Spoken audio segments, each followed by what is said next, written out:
Hi everyone, welcome back. ఈరోజు మనం 52-వీక్ హైని break చేయడానికి రెడీగా ఉన్న కొన్ని స్టాక్స్ని చెక్ చేద్దాం. ముందుగా మనకి ప్రెస్టేజ్ ఎస్టేట్స్ ఉంది. ఈ స్టాక్ని చూసుకున్నట్టయితే ఈ స్టాక్ ఆల్రెడీ 52-వీక్ హైని ఈరోజు బ్రేక్ చేసింది. ఇన్ కేస్ రేపు మార్కెట్ మనకి 1740 లెవెల్ వరకు వస్తే మన పొజిషన్ తీసుకుంటాం. అండ్ ఇందులో మన స్టాప్ లాస్ వచ్చేసి అరౌండ్ 1634 లెవెల్ దగ్గర చూస్ చేసుకుంటాం. అండ్ మన టార్గెట్ వచ్చేసి అరౌండ్ 2084 లెవెల్ దగ్గర చూస్ చేసుకుంటాం.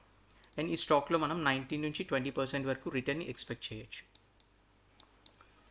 అండ్ ఈ స్టాక్లో మనం వీక్లీ చార్ట్ చూసుకున్నట్టయితే స్ట్రాంగ్గా ఉంది. వీక్లీ చార్ట్ స్ట్రాంగ్గా ఉంది. అండ్ నెక్స్ట్ మంత్లీ చార్ట్ కూడా స్ట్రాంగ్గా ఉంది. సో మనకి ఛాన్సెస్ అనేవి ఎక్కువగా ఉన్నాయి ఈ టార్గెట్ రీచ్ అవ్వడానికి. నెక్స్ట్ ఒబెడియో రియాలిటీ. ఈ స్టాక్ని ఫస్ట్ మంత్లీ చార్ట్ చెక్ చేద్దాం. మంత్లీ చార్ట్ స్ట్రాంగ్గా ఉంది. నెక్స్ట్ వీక్లీ చార్ట్ కూడా స్ట్రాంగ్గా ఉంది. నెక్స్ట్ డైలీ చార్ట్ చూసుకున్నట్టయితే ఇది రేపు 52-వీక్ హైని బ్రేక్ చేయడానికి రెడీగా ఉంది. మ్యాక్స్ రేపు బ్రేక్ అయిపోతుంది. సో ఈ స్టాక్ మనకి 1924 లెవెల్ని ఎప్పుడైతే బ్రేక్ చేస్తుందో మనం మార్కెట్లోకి పొజిషన్ తీసుకుంటాం. లేదా 1924 కాకుండా లేదా 1926, ఇంకా సేఫ్గా 1926 దగ్గర మనం పొజిషన్ తీసుకుంటాం. అండ్ మన టార్గెట్ వచ్చేసి అరౌండ్ 2245 లెవెల్ దగ్గర చూస్ చేసుకుంటాం. అండ్ మన స్టాప్ లాస్ వచ్చేసి ఆ పర్టికులర్ డే క్యాండిల్ సపోజ్ ఇక్కడ ఓపెన్ అయ్యి ఇక్కడ బ్రేక్ చేసింది అనుకోండి. సో మన స్టాప్ లాస్ అనేది ఈ లో దగ్గర చూస్ చేసుకుంటాం.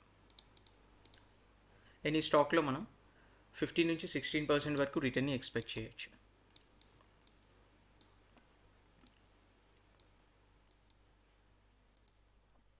Next BHEL. ఈ మంత్లీ చార్ట్ స్ట్రాంగ్గా ఉంది. అండ్ నెక్స్ట్ వీక్లీ చార్ట్ కూడా స్ట్రాంగ్గా ఉంది. ఇక్కడ చిన్న పుల్ బ్యాక్ అయితే వచ్చింది. Next daily.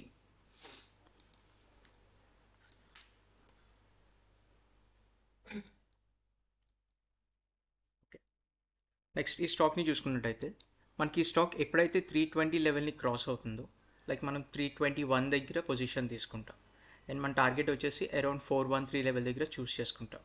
అండ్ ఈ స్టాక్లో మనం 25% నుంచి 30% వరకు రిటర్న్ని ఎక్స్పెక్ట్ చేయొచ్చు.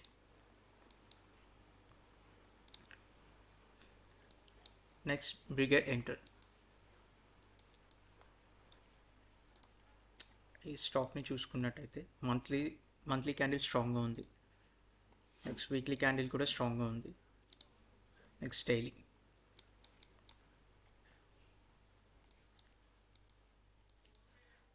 సో ఈ స్టాక్ కూడా రేపు 52-వీక్ హైని అయితే బ్రేక్ చేస్తుంది. సో మనం 1372 లెవెల్ని బ్రేక్ చేశాక మన మార్కెట్లో పొజిషన్ తీసుకుంటాం.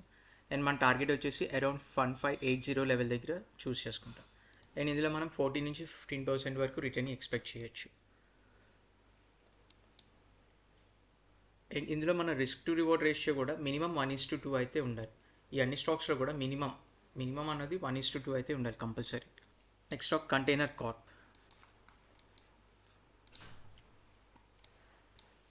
ఈ స్టాక్ కూడా మంత్లీ చార్ట్ స్ట్రాంగ్గా ఉంది. వీక్లీ చిన్న పుల్ బ్యాక్ వచ్చింది. Next daily.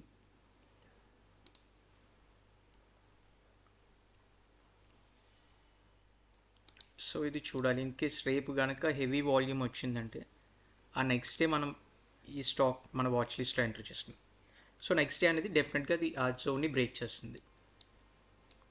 So in case ఇది రేపే ఈ లెవెల్ని బ్రేక్ చేసి ఉంటే మన టార్గెట్ వచ్చేసి అరౌండ్ 1465 లెవెల్ దగ్గర చూస్ చేసుకుంటాం. అండ్ ఈ స్టాక్లో మనం 24% వరకు రిటర్న్ని ఎక్స్పెక్ట్ చేయొచ్చు.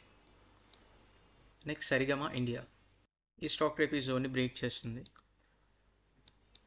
సో ఈ స్టాక్ ఎప్పుడైతే 534 లెవెల్ని బ్రేక్ చేస్తుందో 534 లేదా 535 ఈ స్టాక్ ఎప్పుడైతే 535 లెవెల్ని బ్రేక్ చేస్తుందో మనం మార్కెట్లో పొజిషన్ తీసుకుంటాం. అండ్ మన టార్గెట్ వచ్చేసి అరౌండ్ 587 దగ్గర సెట్ చేసుకుంటాం. ఈ స్టాక్లో మనం 9% వరకు రిటర్న్ని ఎక్స్పెక్ట్ చేయొచ్చు. Next Aegis logistics. ఈ స్టాక్ ఆల్రెడీ 52-వీక్ హైని అయితే బ్రేక్ చేసింది. బ్రేక్ చేసి న్యూ 52-వీక్ హైని క్రియేట్ చేసింది ఇక్కడ. సో ఇక్కడ సెట్ చేసిన టార్గెట్ అయితే ఇంకా రీచ్ అవ్వలేదు. కాబట్టి ఇన్ కేస్ రేపు మార్కెట్ కనుక పుల్ బ్యాక్ వచ్చి మనం 756 లెవెల్ దగ్గర కనుక ఎంటర్ అయితే మన టార్గెట్ వచ్చేసి 885 దగ్గర సెట్ చేసుకోవాలి. అండ్ మన స్టాప్ లాస్ వచ్చేసి ఈ క్యాండిల్ లో దగ్గర సెట్ చేసుకోవాలి, ఇది లేదా ఇక్కడ.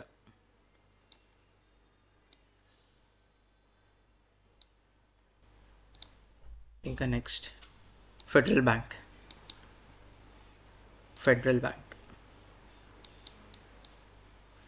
మంత్లీ క్యాండిల్ అంత స్ట్రాంగ్గా కనిపించట్లేదు, వీక్లీ కూడా అంత స్ట్రాంగ్గా కనిపించలేదు, కాబట్టి ఇది రిమూవ్ చేసేద్దాం. నెక్స్ట్ హిందల్కో. ఓకే, మంత్లీ స్ట్రాంగ్గా ఉంది, 3 months నుంచి కంటిన్యూ ర్యాలీ చేసింది ఇది. నెక్స్ట్ వీక్లీ కూడా ఓకే, అంత స్ట్రాంగ్ అని చెప్పను కానీ బట్ ఓకే.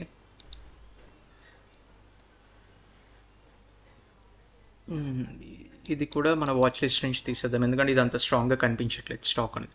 మనం ఎప్పుడైనా ఈ బ్రేక్అవుట్స్ ఇలాంటివి ట్రేడ్ చేయాలనుకున్నప్పుడు మంత్లీ క్యాండిల్ స్ట్రాంగ్గా ఉండాలి, వీక్లీ క్యాండిల్ స్ట్రాంగ్గా ఉండాలి. సో ఈ రెండు స్ట్రాంగ్గా ఉన్నప్పుడే మన డైలీ క్యాండిల్స్లోని పొజిషన్స్ అనేవి తీసుకుంటాం. సో ఎప్పుడైతే మంత్లీ వీక్లీ స్ట్రాంగ్గా ఉంటున్నాయో డైలీ కూడా స్ట్రాంగ్గా ఉండే ఛాన్సెస్ ఉంటాయి. ఈ వీడియోలో ఏమైనా డౌట్స్ ఉంటే కమెంట్స్లో కమెంట్ చేయండి. For more videos please subscribe to my channel. Thank you.